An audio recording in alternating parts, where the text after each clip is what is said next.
Welcome back, everyone. We're all about riddles today. Get those brains fired up because we're on the clock for this deep dive. Ooh, time pressure on a riddle. I like it. Adds a little extra something, doesn't it? It sure does. All right, here's the riddle. I have keys, but open no locks. I have space, but no room. You can enter, but you can't go outside. What am I? Okay, letting that one sink in. I always get tripped up by those kinds of clues. Like, it's playing with what we think we know.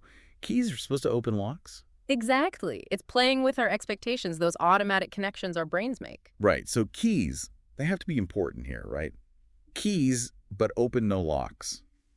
Where do we even go with that? Well, it's like, what else do keys do? We're so used to thinking about physical keys and locks. But a key can be a metaphor. A metaphor, like a key to someone's heart. Exactly. Or a key to solving a problem. The riddle wants us to think outside the box, that's for sure. Okay, so we got to keep that in mind as we move on. Like, maybe not everything is literal here. Exactly. You're catching on. Okay, next part of the riddle. I have space, but no room. What do you think? Ooh, this is where my brain starts doing backflips. Space and room, they seem so similar, but they're not, are they? No, they're not. They're definitely distinct. Yeah. Space, it can be, well, it can be anything.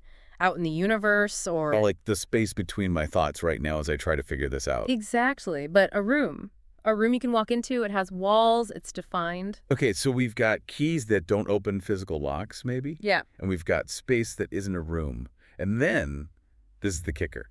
You can enter, but you can't go outside. That one throws me for a loop every time, I'll be honest. It's like, what kind of thing can you enter but not exit? Not in the usual way, at least. It's got to be something we can enter in a different way, right? Maybe metaphorically, like you said before. Right. Like entering data into a computer, you're not physically going anywhere. Wait, hold on. I think I've got a keyboard. It's a keyboard. You got it. That's exactly right. See, and that feeling you just had, that little aha moment, that's why riddles are so great. It really is satisfying. But more than just the fun of it, what does it actually do for our brains tackling these riddles?